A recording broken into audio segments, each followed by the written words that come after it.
Hello दोस्तों, नमस्कार। Shweta blog में आप सभी का स्वागत है। तो चलिए आज के इस वीडियो में जानेंगे हरतालिका तीज की संपूर्ण नियम विधि। हरतालिका तीज 2025 में कब पड़ रहा है, किस दिन हमें व्रत धारण करना है, पूजा का शुभ समय क्या होगा, पारण हमें कब करना है, पारण का शुभ समय क्या होगा और क्या क्या सामग्री हमें हरतालिका तीज के व्रत करने के लिए चाहिए होगी। तो चलिए वीडियो को कंटिन्यू करते हैं। वीडियो में आगे बढ़ने से पहले आप सभी से एक रिक्वेस्ट है कि प्लीज चैनल को सब्सक्राइब कर दें, एक लाइक कर दें। सबसे पहले आप सभी बहन को हरतालिका तीज की ढेर सारा शुभकामना। सभी की मनोकामना पूर्ण हो, माता पार्वती और शिव सभी पे अपना कृपा बना करके रखे, ऐसी शुभकामनाएं हैं सभी लोगों के लिए। हरतालिका तीज का व्रत जो है भादो मास के शुक्ल पक्ष की तृतीया तिथि को मनाया जाता है। यह व्रत पति की लंबी उम्र के लिए, सुहाग में वृद्धि के लिए मनाया जाता है।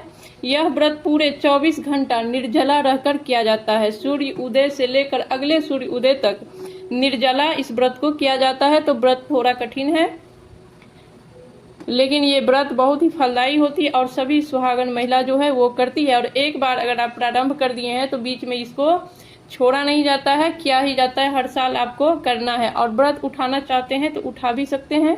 इस बार कोई ये नहीं है, उठा सकते हैं, अच्छा समय है। तो जो लोग नहीं करते हैं, पहला बार करना चाहते हैं, वो लोग उठा भी लेंगे।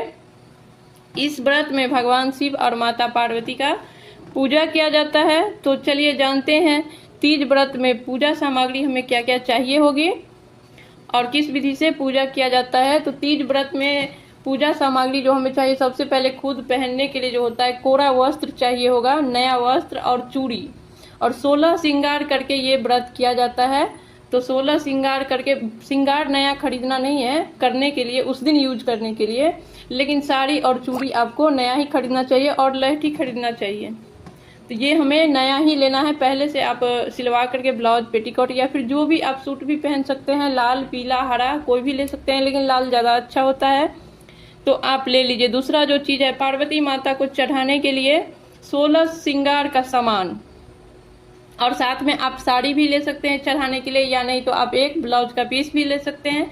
16 श्रृंगार का सामान अगर नहीं हो पाता है तो आप 3-4 जो मेन है, सिंदूर, बिंदी, महावर, चूड़ी, इस तरीके से 4-5 भी ले सकते हैं। अपने श्रद्धा अनुसार है, जितना आपका क्षमता हो उस अनुसार होता है। अब इसमें भी 2 प्रकार से होता है।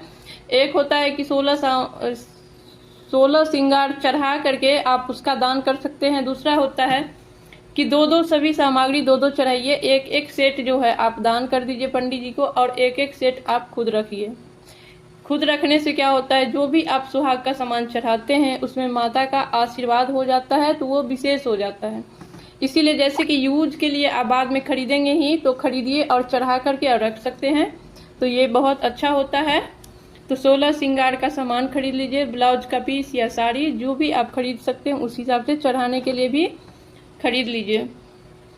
तीसरा है, भगवान शिव और माता पार्वती की प्रतिमा की होनी चाहिए, या नहीं तो आपके पास मूर्ति है तो आप वो भी ले सकते हैं, दोनों में से जो उपलब्ध हो जाए। और साथ में मिट्टी का जो है बनाया जाता है शिवलिंग, माता पार्वती, गणपति, शिव परिवार बनाया जाता है। पार्थिव शिव परिवार का पूजा भी इसमें किया जाता है।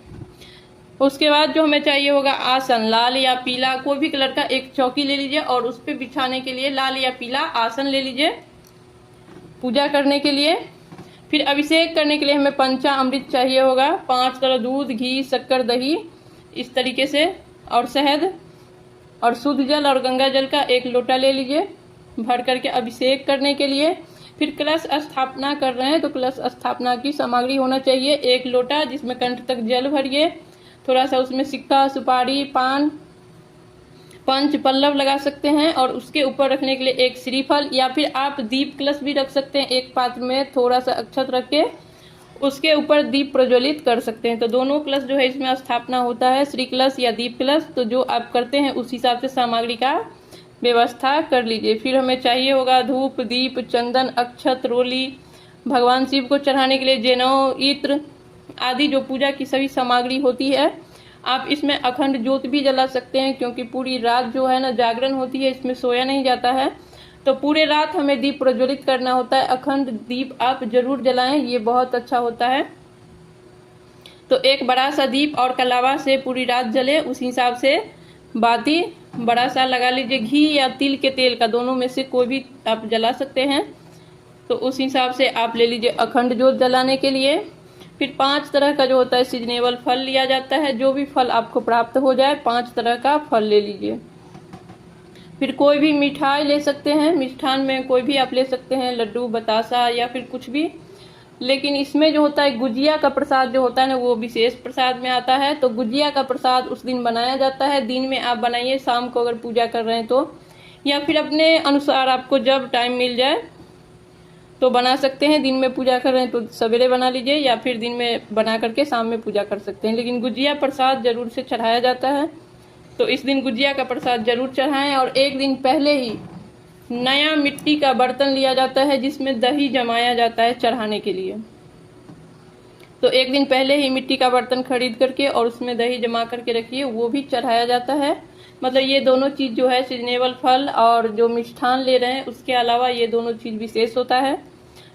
उसके बाद बांस का एक डलिया इसमें जो होता है ना, वो लेना अनिवार्य होता है। बांस के डलिया में ही सारा सामग्री रख करके पूजा किया जाता है। पूजा के दौरान आप जैसे डाली सजाया जाता है वैसे डाली सजा करके बांस के डाली से निकाल करके पूजा किया जाता है। और उसके बाद फिर लास्ट में उसी डाली में डाल करके दान किया जाता है। तो बांस का एक नया डाली आपको जरूर लेना चाहिए।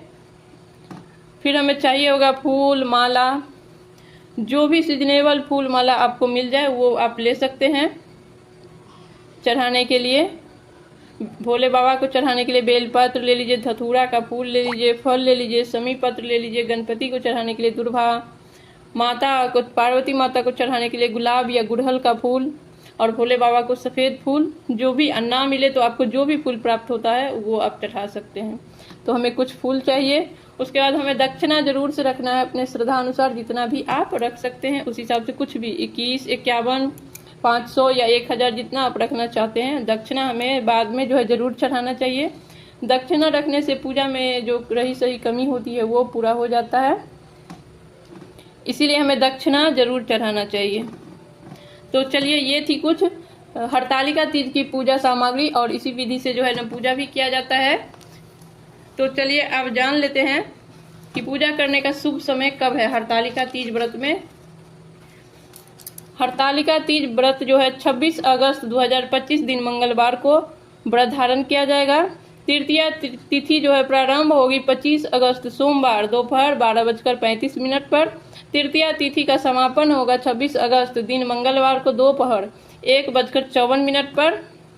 तो उदया तिथि को ध्यान में रखते हुए हम हरतालिका तीज का व्रत धारण करेंगे 26 अगस्त दिन मंगलवार को। प्रदोष काल का पूजा का शुभ मुहूर्त जो है शाम 6:01 से 7:31 तक। तो इसी के बीच हमें पूजा कर लेना है। हरतालिका तीज व्रत का पारण जो है शुभ समय है वो 27 अगस्त दिन बुधवार सुबह 5:40 से 7:05 तक है। तो इसी दौरान जो हमें पारण करना है, पारण भी शुभ समय में हो, ये बहुत महत्वपूर्ण होता है। तो उसी समय हमें करना है। पारण करने से पहले पंडित जी के लिए सीधा निकालना है। जो आप सुहाग का सामान दान करना चाहते हैं वो उसी बांस के डलिया में रख करके कुछ फल जो आप चढ़ाए थे वो फल रख दीजिए। जो कपड़ा आप साड़ी या ब्लाउज का पीस चढ़ाए थे वो रख दीजिए। कुछ सुहाग सामान रख दीजिए, और जो दक्षिणा आप चढ़ाए थे वो दक्षिणा रख करके, और एक आदमी के भोजन के जितना सामग्री को सीधा निकालना बोला जाता है वो रख करके पंडित जी को दान करना है पारण करने से पहले। या उतना सवेरे मान लीजिए पंडित जी नहीं आ पाते हैं या आप नहीं दान कर पाते हैं, तो पारण करने के बाद, पूजा पाठ करने के बाद सारा सामान को आप छू लीजिए, छू करके रख दीजिए, और उसके बाद आप पारण कर सकते हैं। तो कुछ इस प्रकार से थी हरतालिका तीज की पूजा सामग्री एवं शुभ समय। तो आज का वीडियो यहीं पे समाप्त करते हैं, फिर मिलेंगे किसी नए वीडियो के साथ। तब तक के लिए नमस्कार। वीडियो